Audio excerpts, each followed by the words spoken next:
Hello everyone, this is Val from RxLinguistics. In today's lesson, we are going to study adjectives. In this sentence here, the right atrium. The right atrium in this phrase, right, is an adjective. The left ventricle. Left is an adjective.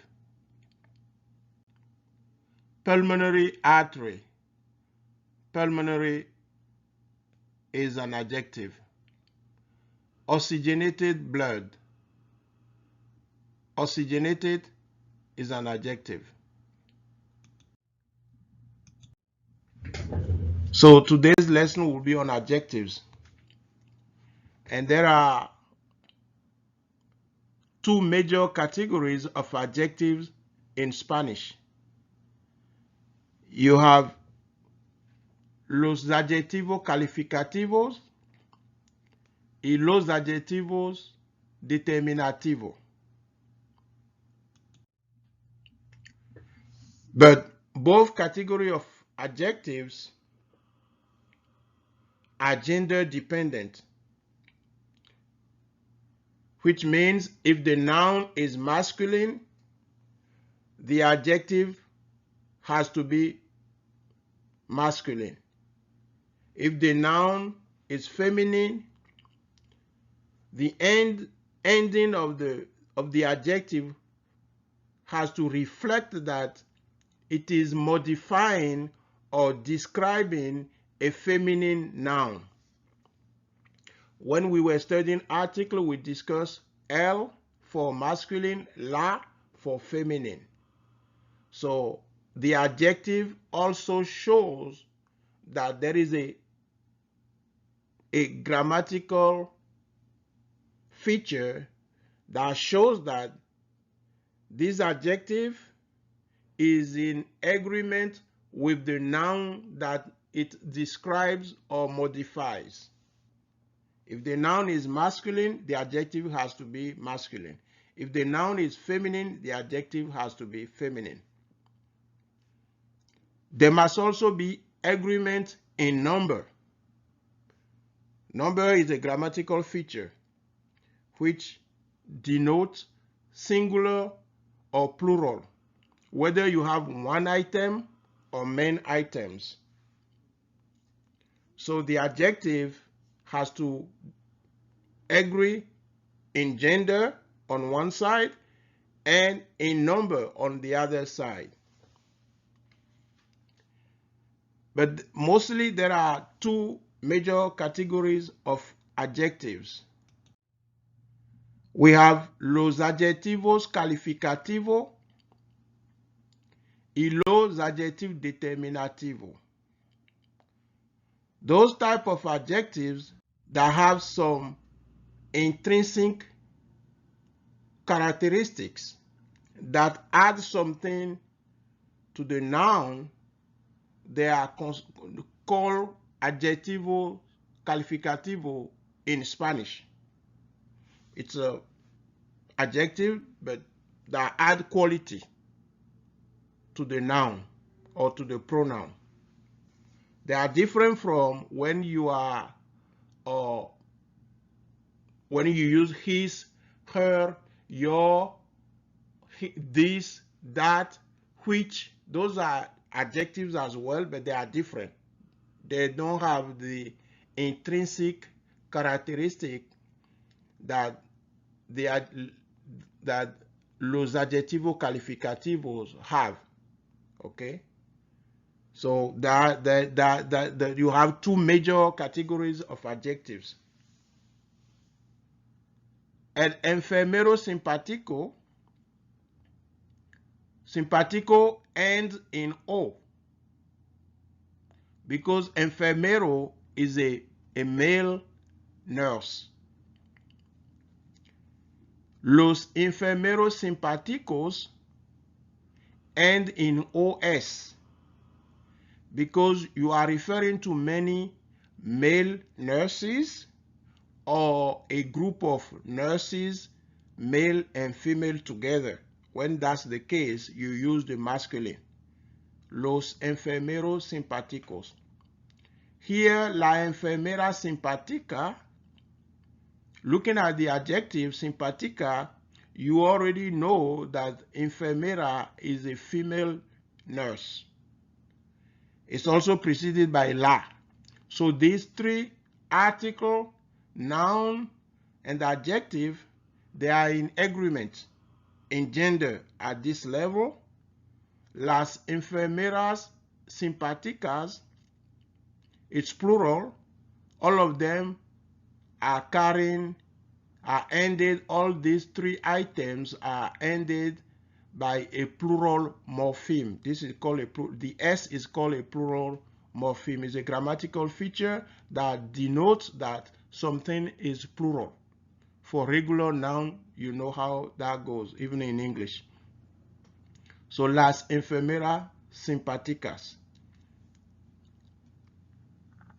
El glóbulo blanco. Because glóbulo is masculine, blanco has to be masculine as well. La sangre oxigenada. La sangre is a female, is a feminine noun in Spanish, blood, oxygenated blood. So it has to end in a to show that it is in agreement with sangre and la. La sangre desoxigenada, same agreement in gender. Okay. Now, if you have an adjective ending in E or a consonant, you just add S to it to form the plural. Okay? But when the adjective ends in E or a consonant, you add S to it.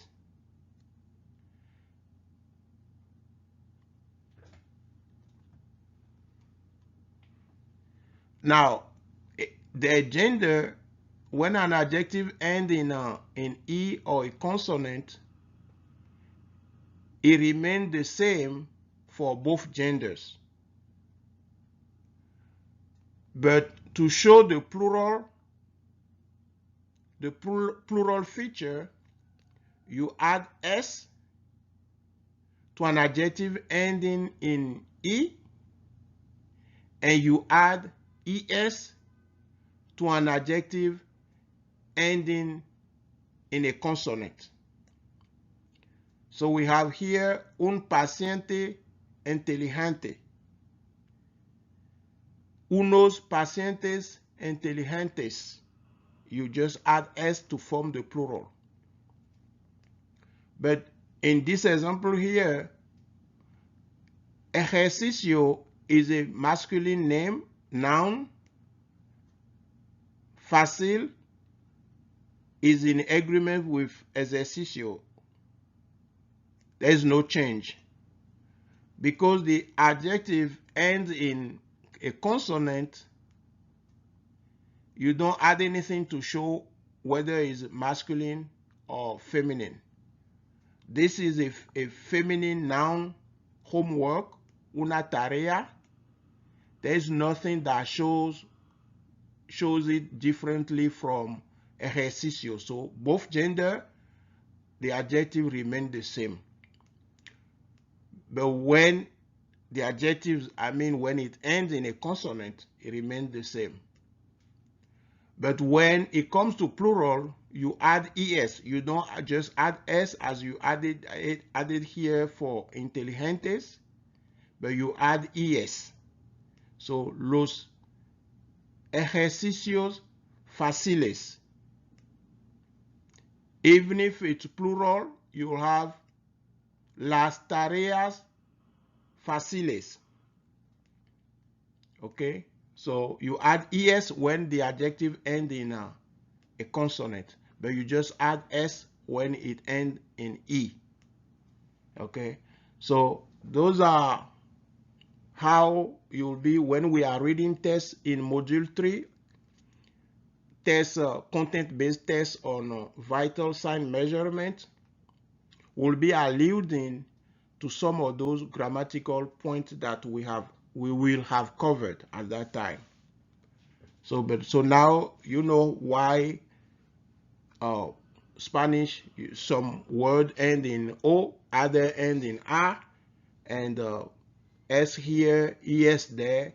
So that's the basic rule that you will follow.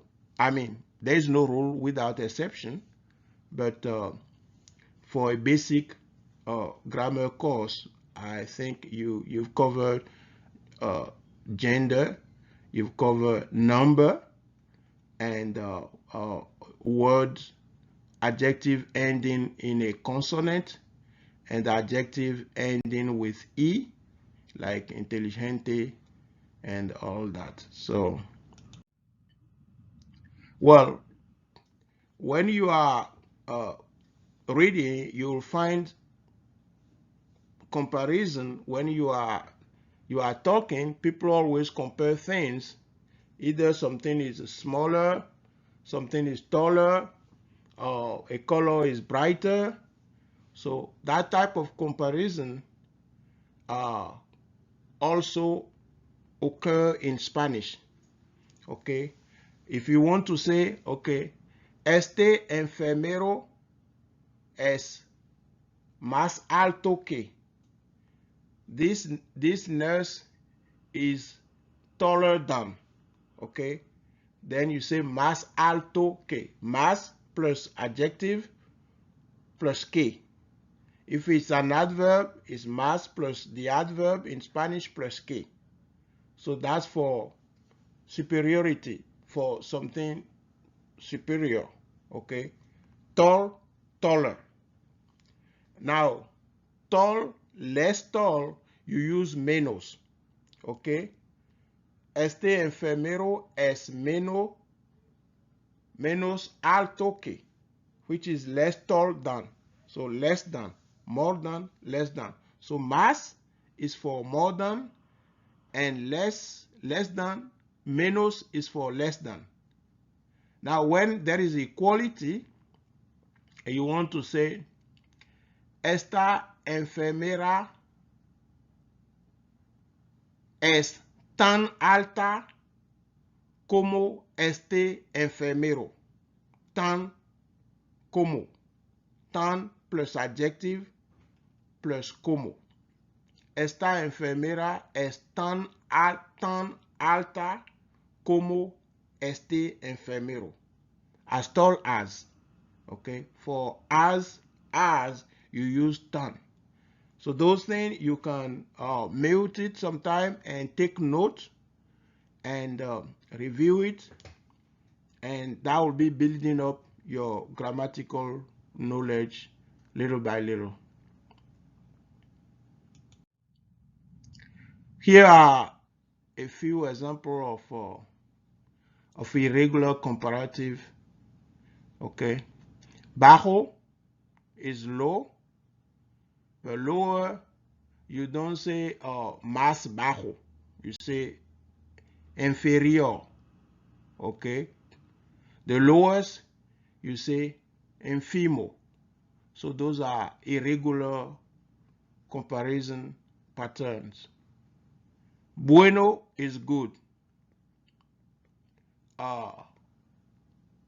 You say mejor for better, and el or la mejor for the best. Grand, you say más grande. Joven, más joven. Malo, you say peor. You don't say más malo, you say peor. Okay, so here are some adverbs. For bien, you don't say más bien, you say mejor. Mal, you say peor. Okay, so those are some examples of irregular comparison to adjectives and to adverbs. Here's an example. La paciente Cristina se siente mejor hoy. La paciente Cristina se siente mejor hoy. Okay? You don't say la paciente Cristina se siente más bien. Okay? If you say más bien, that's a kind of the regular construction. But that's not, this is irregular. So you say la paciente Cristina se siente mejor hoy. So the patient Christina feels better today. Okay, so you don't say más bien. Okay, so if you just follow the rule and you overgeneralize the rule, you will say más plus bien. Okay, but it's not, it won't be correct. So mejor. So you can take note of this. You can mute and take note, and it will help you when you are doing reading later. So as I was saying, beside those adjectives that have intrinsic characteristic that they add to the noun that they describe or modify, there are other type of adjectives known as los adjetivos determinativos. So, and you have possessive adjectives, demonstrative adjectives, relative adjectives, indefinite adjectives, and all those type of adjectives that on their own they don't carry much meaning. They have to be preceding a noun to have an impact of that noun, and there will be a co-construction between the adjective and the noun at that level. But when they are standalone, they don't have much meaning. But if you say yellow, for instance, which is amarillo, it has meaning. You know, it's denoting color. Whether it's in isolation or with a noun in the context, you already know that it has a reference. It has an intrinsic characteristic in itself. So the ones that have those characteristics are los adjetivos calificativos, and the ones that behave almost like articles and don't have that type of intrinsic characteristic, they are called adjectivos determinativos, and they are known in English as a group as a determiner. They are called determiners. So in Spanish, they are called los adjetivos determinativos.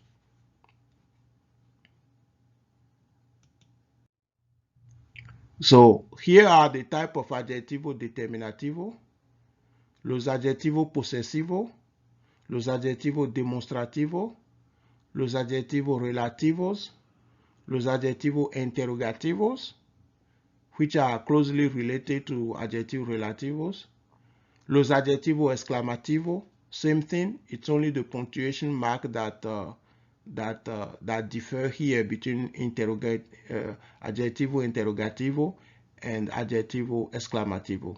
Ahead we'll see how you have more idea about what they are. Los adjetivos indefinidos, they tend to be kind of vague, they are not precise. Los adjetivos numerales, in the medical field, you use a lot of number and fraction. So number are part of adjectivos numerales. And you have cardinal numbers, you have ordinal numbers, and all those. So we'll go through them. It will be an overview. You can't cover everything in complete details, but you have a better idea when we reach there. So los adjetivos posesivos, okay? Los adjetivos posesivos, for yo, which is the pronoun I, in Spanish, the corresponding adjective is me. So for the first person, if you are the one talking and you want to refer to an item, you say me. If you want to say your car, you say mi carro. If you want to say your doctor, you say mi médico or mi doctor. If you want to say my nurse, you say mi enfermero or mi enfermera. So you are the one talking. So this is the first person singular. Okay. Second person singular is tú. If you are talking to somebody, you say tu carro, which means your car. But this is an informal way of addressing people. Unless you are talking to a child, it's better to use su. And su is for his, her in Spanish, but it is also for you when you are talking to somebody and you are formal with the person. If you are talking to your grandmother, you can use tú. But if it's that type of grandmother who has an absolute authority and don't want you to to play with her, you might use su to her. I don't know, but that's the way it goes. When it's informal, you use tú, or you use tú with children. But with adults, it's better to use su in a formal context, even if you are addressing the person. Okay. So me is for first person, su is for formal second person, and formal third person. And when I say first person, it means you are the one talking. Second person, it means the person you are talking to. Third person, it means the person you are talking about. Okay. Same thing for plural. Okay. Plural, first person for you, if the items you are referring to is plural, you use mis. Plural, you're referring to something else, somebody else's items, you use su. Okay. You can say su hijos, which means their children. Okay. If it's your children, you say mis hijo. Okay. Something that belongs to you, you use mi. Something that belongs to somebody else, you use su. If it's something that you have in common, you use nuestro if it's one item, or nuestros if it's many items, several items. Now in Spain, they use vuestro for things that belong to somebody else, like that you are addressing the second person plural. When you use vosotros, you use vuestro. But in Latin America, people don't use vuestro and vosotros. So it's really, if you are in the US, you are talking about somebody else's item, you use su. Okay. Same thing for tú here, which is informal. Vuestro also, not that it is informal, but it's not used in Latin America. So you use mi, su, nuestro, and mis, sus, nuestros for plural items. Okay. So mostly possessive adjectives, that's the most frequent form you will encounter. But these one also are possessive adjectives. But unlike the former category, this one goes after the noun they determine. Okay. So when we are reading tests, we'll come across some examples of those. I mean, they are not so frequent. Mío, tuyo. Tuyo is informal, so people tend not to use tuyo. They use suyo, even if you are talking to the person directly. Nuestro, vuestro, same thing. Vuestro is used in Spain. So you can, if you are referring to somebody else's item, you are talking to the person, you can say su. You can say su carro, su coche, su casa, which means your house. You don't say tu casa if you are in a formal context with the person. Okay. So tuyo, tuya, tuyos, tuyas, they are informal. So you tend not to use them, but since we are studying them, it's good to mention them. So mio will be, if you say mi caro, in when you are using mio, it will be caro mio. Okay, so they are not used so frequently in sentences like that, but it's good to know them because you will definitely encounter them when you are studying Spanish or when you are reading Spanish text. You will hear somebody in an exclamative sentence, for instance, say, Dio mio, which means my God. Okay, instead of saying mi Deo, we'll say Dio mio. Okay, so, but the difference between the former categories and this category is that they come after the noun. The other one precedes the noun. But it's good to know them. I mean, they will be rare in the test. I mean, the test that we'll be reading ahead. But if you come across them, you'll know where to put them, because this class, this module, is to help you identify every single part of speech that you will encounter in a sentence, in a Spanish sentence. If you see a Spanish test after this module, if you look at the test, you will be able to put every single word in a sentence. You will be able to put it in a grammatical category. Okay, it's like when you go to a zoo, for instance. When you say lion, you see lion, you know this is lion. When you see giraffe, you know this is giraffe. When you see an elephant, you know this is an elephant.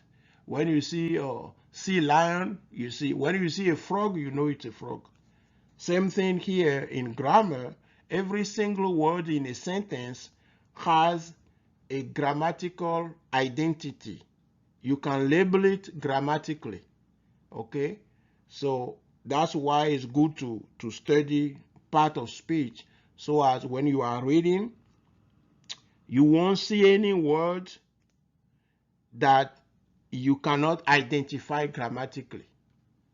So that's one thing you can take from this class. After we study everything, you see a sentence, you'll be able to take every single word and say, oh, this word belongs to this category. If it belongs to this category, what does that mean? What purpose does that serve? The purpose it serves is if it's a word that go through some grammatical modification, you will know. We have talked about article, how article goes through grammatical modification depending on the gender and the number. If it's a masculine or it's a feminine, or if it's a singular or if it's a plural. Okay? Those are already 4 grammatical features. Grammatical feature of gender, okay, covering masculine and feminine, and grammatical feature of number, covering singular and plural. Okay, when we study pronoun, we'll see other grammatical feature that add to that will add to gender and number. And when we study verbs, we will also see other grammatical features that are inherent to verbs. So knowing the grammatical category of a noun allows you to know which grammatical modification will occur when you are using such word in a sentence, because there has to be agreement with noun and the articles or adjectives. They all have to agree with each other. You cannot have los glóbulos blancas. because blancas will be feminine while globulo is masculine. So there has to be agreement all the way.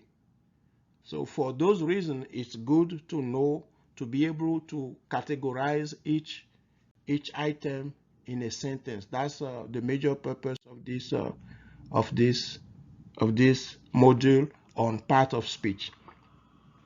Okay. Este, esta, those are these masculine and feminine. Ese, esa, that, masculine and feminine. Aquel, aquella, that over there, masculine and feminine. Okay. The este denote nearness, while ese and aquel denote a relative remoteness.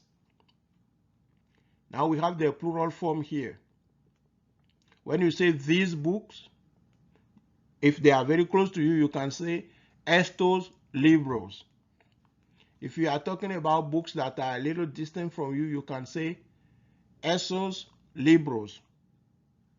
Okay, if it's over there near the person you are talking to, you can say aquellos libros, those over there. So in English they are called demonstrative adjectives, and in Spanish they are called adjetivo demonstrativos. So when you know them in a sentence, you see them in a sentence, you'll be able to distinguish them. So if our test shows some example, you'll see some example ahead. So we have now seen two types of adjetivos determinativo. We've covered possessive adjectives and demonstrative adjectives. So los adjetivos posesivos y los adjetivos demonstrativos. Other adjectives are called los adjetivos relativos. Okay? If I say, whose book is this? Whose book is this? Book is a noun. Whose is a relative adjective in English. Same thing here. Okay? Cuyo libro es este? Okay? Because libro is masculine. Okay? Cuya camiseta es este? Cuya camiseta es esta? Cuya camiseta. Cuya is a relative adjective and it is feminine. So you use it with feminine noun and you use this with masculine noun.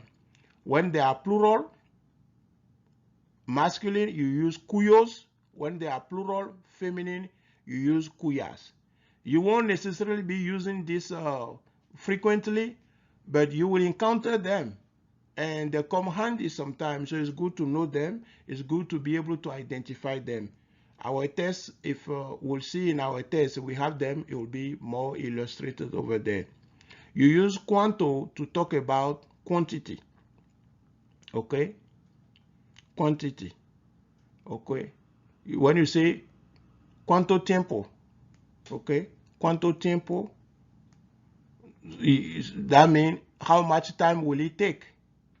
Okay? Tiempo is a masculine noun, so cuánto is a relative adjective.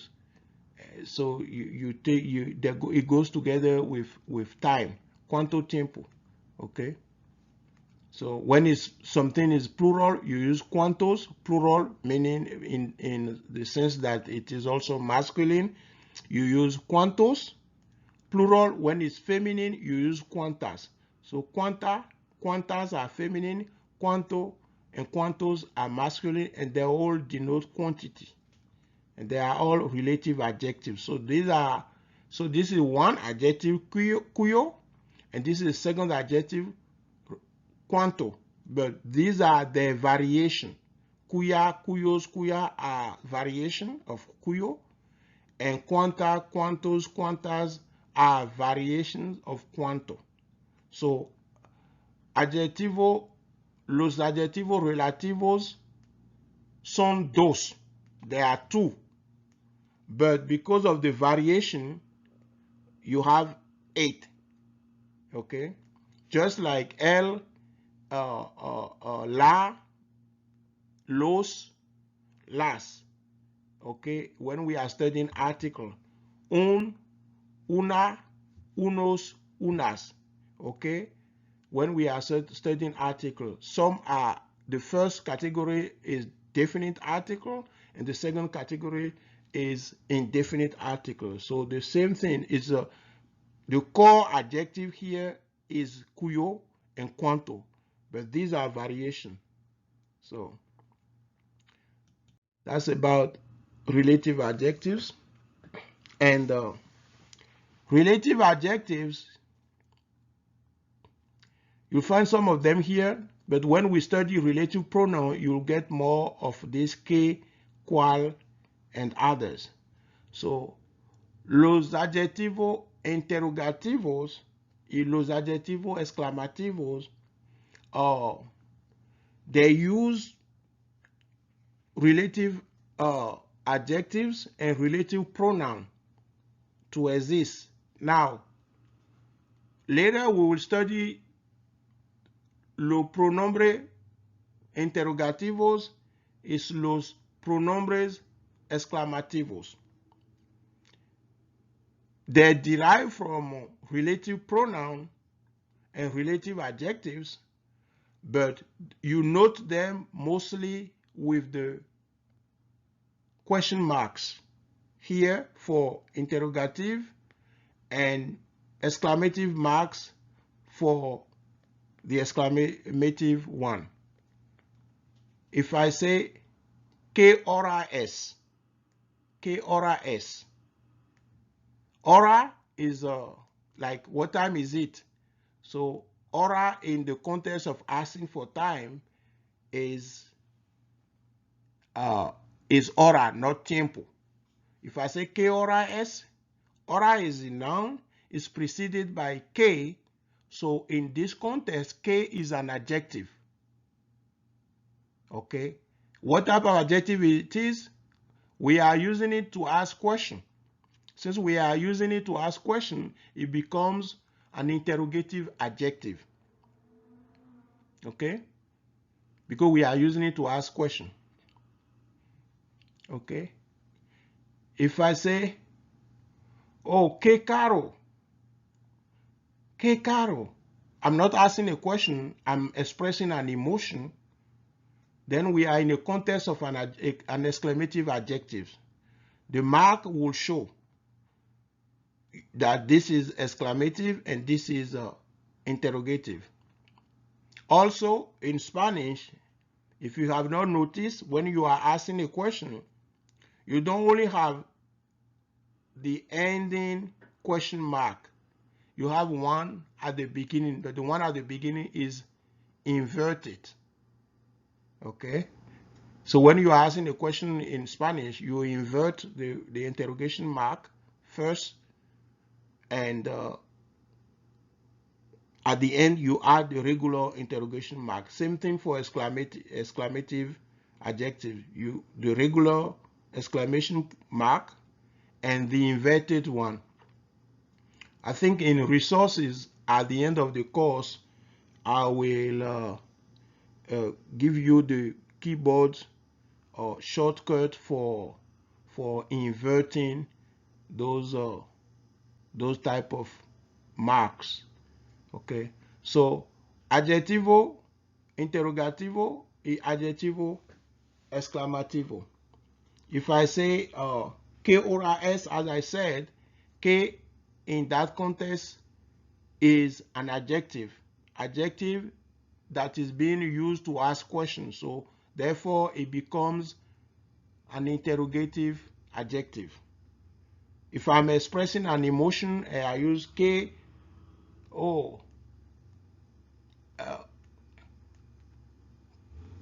que tiempo, que bueno tiempo. Like the weather is wonderful. I'm expressing an emotion of happiness, or how I'm delighted that it's so sunny outside. So that's the K here preceding bueno tiempo is in a role of an adjective.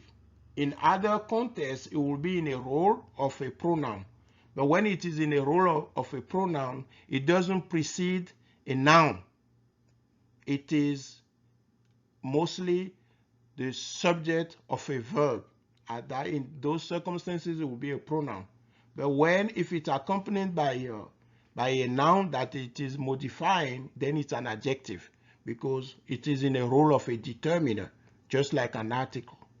But because we are expressing an emotion, it could be of sadness or happiness or all the rest, we have the mark here to show that it is an exclamative context. So in that context, que, cual, cuales, cuanto, all these will be exclamative adjectives. Even when you are studying English grammar, you don't come across those type of feature very often. But we are studying Spanish, and in healthcare, there are times where people will be expressing emotion or asking questions. It's good to know that you'll be encountering words like this to ask questions or to express feeling, and it's also good to know that inverted at the beginning and regular at the end, inverted at the beginning and regular at the end. So that's it about los adjetivos interrogativos y los adjetivos exclamativos. We also have los adjetivos indefinidos. Los adjetivos indefinidos. You have different, to express something that's little, you say poco. To express something that's a whole, you say todo. Something that's a lot, you say mucho for singular masculine and mucha for singular feminine. Muchos for something that you can count. If it's a countable noun, you can use muchos for the one that are masculine, and muchas for the one that are feminine. Okay? If you have a combination of masculine and feminine together, then you use muchos.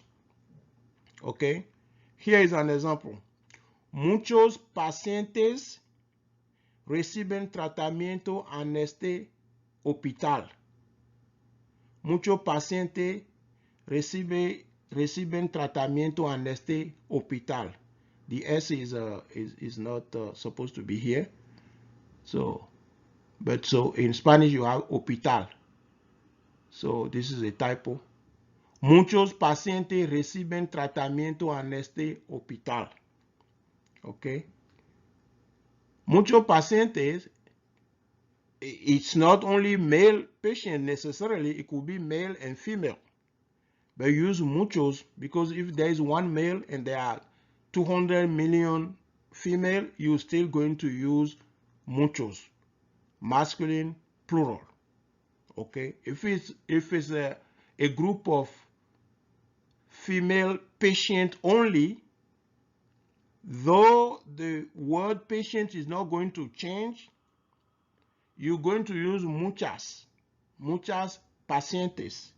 Okay, then whoever you are talking to know that you are directly talking about exclusively female patient, a group of patients that are exclusively female. But if you are referring to patients in general, in a public discourse, you are referring to more than one patient, muchos pacientes. Okay. Here are a few more adjectives. So we have algún. You'll be coming across them. It's not that in one test you'll see all of them. No. But when you come across them, you have to be able to name them. You have to say they are adjectives. You also have to be able to say they are adjetivo indefinidos. Okay, so algun, which is some. Okay, ninguno, ningun, which is none. Cierto, which is certain. Uno, which is also some. Okay, and you have the plural here: algunos, algunas when it's feminine. Otros, okay, otro tiempo, another time. Okay, otras when something is feminine, you are referring to other things that are feminine. Ningunos, ningunas. Ciertos, ciertas. Unos, unas. So all these are just the plural form of these singular forms here. The masculine end in O, or they don't have anything, meaning when they are preceding a noun that's masculine, and you can just say algun something. Okay, but these are the plural of all the masculine, and these are the plural of all the feminine. If you say todo el mundo, that's the whole world. You see todo here, todo el mundo, that's the whole world. But poco tiempo, little time. It's not like 9 minutes or 12 minutes or 45 minutes. It's qualified. It's an adjective trying to limit a field, but still it doesn't give a sharp precision about the quantity. So those are called adjetivo indefinido. In English, they are called indefinite adjectives or indefinite determiners.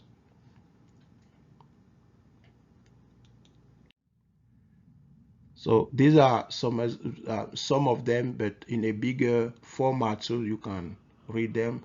Alguno, algún, ninguno, ningún, cualquier, cualquiera, mucho, muchos, muchas, poco, pocos, bastante, which is enough,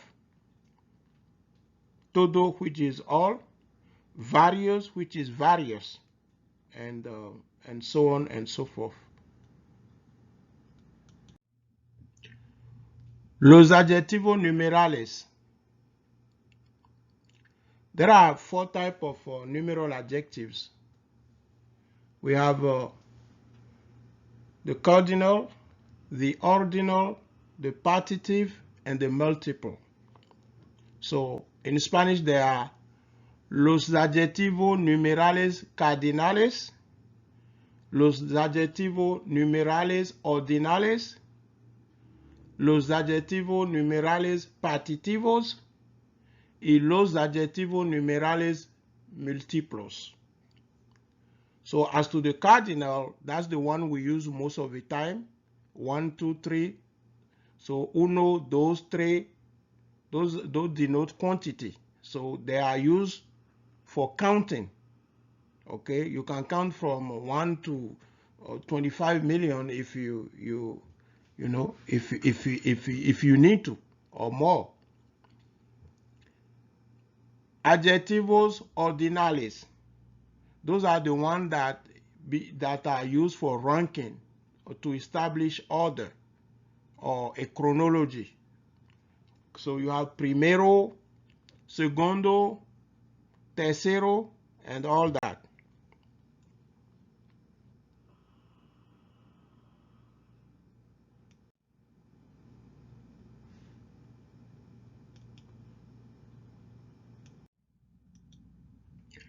So besides los adjetivos numerales cardinales y los adjetivos numerales ordinales,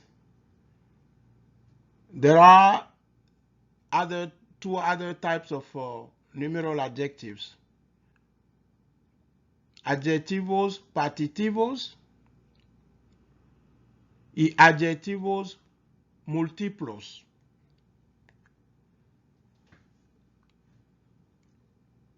As to the adjetivo partitivos,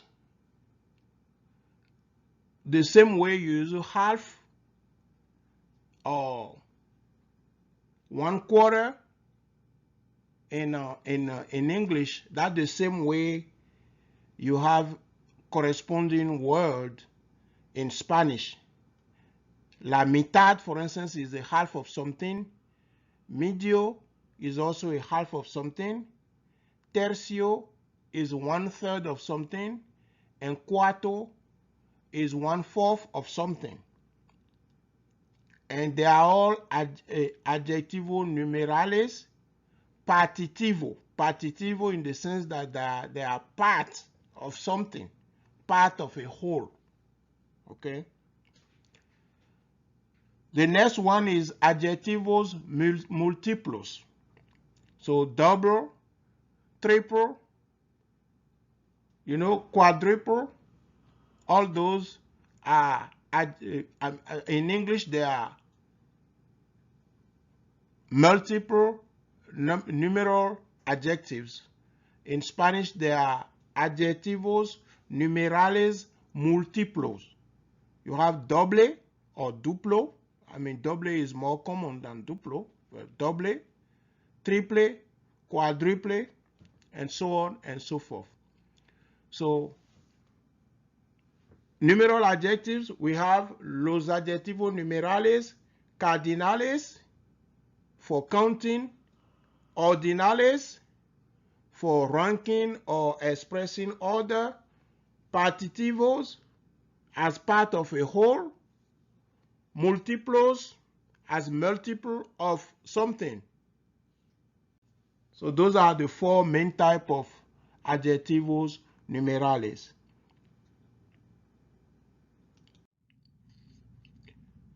So we have some example here. We have this one here is a list of adjetivos numerales ordinales.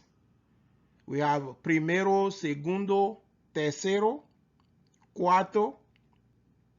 So if you could repeat after me: primero, segundo, tercero, cuarto, quinto, sexto, séptimo, octavo, noveno, décimo.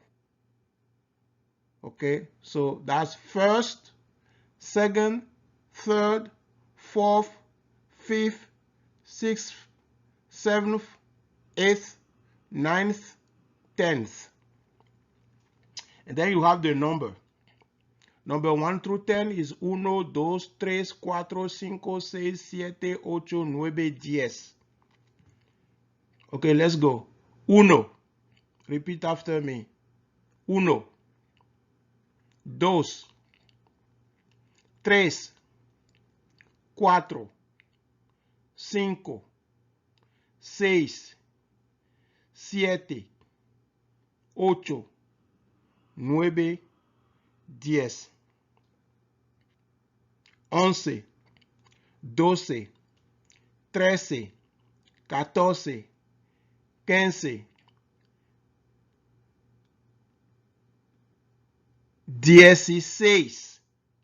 16, 16. Okay, 10 plus 6. Okay, this is 6 here, 6, and this is 10, 10. You put them together, you have 10 y 6, but together, they are written together. 16, 17, 18, 19, and 20. I know you won't say 10, 10.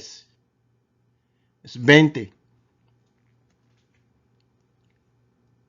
21 is 21, still together. Okay? 21, they are written together. 22, 23, 24, 25, 26, 27, 28, 29 y 30. But please note here that from 30 all the way to 90, you add an "ni" Y in between this and this one. Okay, so here is not 31, but it's 31. You say the 30 separately. Okay, this is 30 right here. The 30, you say it, and then you add then another word, y, and then uno. 31, 32. Okay, so all the way to 39. So we can have 41, 42, 43, 49, 51, 55,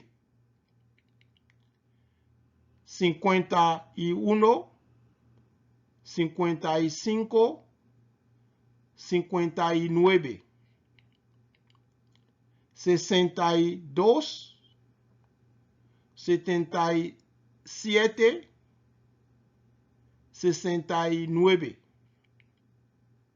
70, which is 70, different from 60. 60 is 60, 70 is 70. Okay, 80 is 80, and 90 is 90.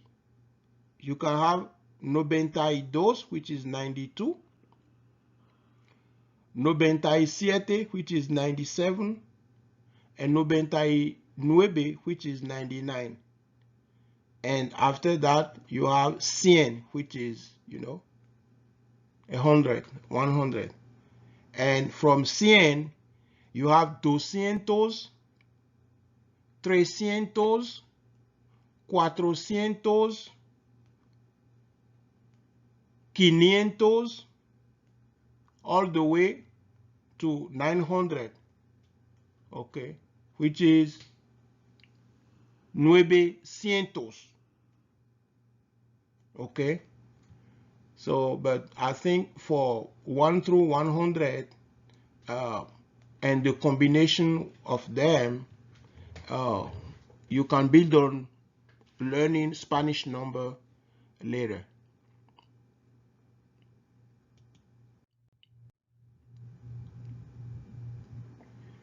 Well, we are going to look at adjectives. Since this lesson is about adjectives, we use this first excerpt and to look at the adjectives, and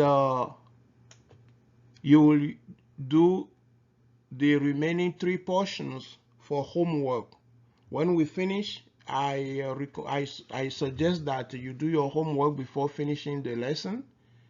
But if you don't do it immediately, come back and do it before moving on to the other lesson.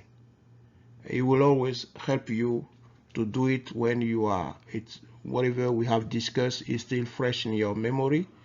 You do it. So this is going to be an example, and based on that, you will do the rest later as homework. As I suggested, you make copy of the PDF and underline this one when we are doing the class, during the class. Later, you can underline on your own, but write them down on a piece of paper. After you underline them, write them. So we are discussing adjectives. All the adjectives in this part, you write them down on a piece of paper for your homework. And this will do it right now on the screen for you to see as an example. So what do we have here? With discussing adjectives, we have discussed article and noun before. So this, la presión arterial, arterial is an adjective. Regímenes simples, simple is an adjective.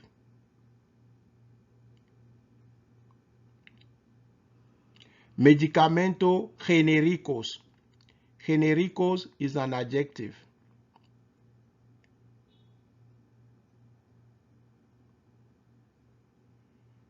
Again,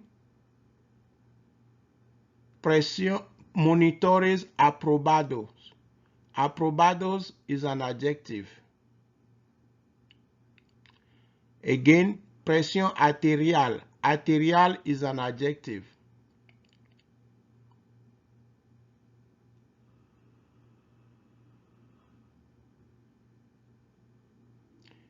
Registro de salud electrónicos. Okay, electrónicos is an adjective. Okay, we have registro de salud. Okay, electrónico is in agreement with registros. Okay, salud is health, so health register, health records. Okay, health record. So electronic health record. So the electronic is in agreement with the record. Okay, so that's why, because this salud is a feminine noun, but the electronic goes with record. So registro electrónicos. Okay, and we were discussing possessive adjectives earlier. So here you see, para ayudar a los pacientes a controlar su presión arterial. Su is a possessive adjective. So this is one example of those type of adjetivo determinativo. So we have an example of possessive adjective here. It's different from all those electrónico, all those aprobado, all those arterial, which are adjetivos calificativo in Spanish. But su is an adjetivo determinativo. It's precisely a possessive adjective. So it's un adjetivo possessivo. Okay, so that's and you can note that it's preceding the noun here, unlike arterial, which is placed after. So los adjetivos determinativos precede the noun that they describe. They don't come after them. Most of the time they don't. Adjective possessivo, if it has to be after the noun, it takes a different form. We have me for the first person and mio for the one that goes after. Su for the formal you and his or her, and suyo, but the suyo has to go after. But more often than not, you see the forms that go before. So su is a form of possessive adjective, the one that go before. That's why you have suppression. It's describing pression here. Okay, so but it's suppression arterial. So that has to do with your, his, her. So the patient's blood pressure. So those are a few examples of adjetivos calificativo y un adjetivo determinativo. So if you do the homework, you'll find others adjectives and underline them while you're on your PDF, but write them down on a piece of paper on your notebook or something, and review them. And that's how you learn. Writing things down is also part of a learning process. If you write things down, read it, review it, summarize, you don't need to memorize. You'll be building your grammatical skills little by little that way. Okay, thank you for your attention, and I'll see you in the lesson on pronouns. Okay.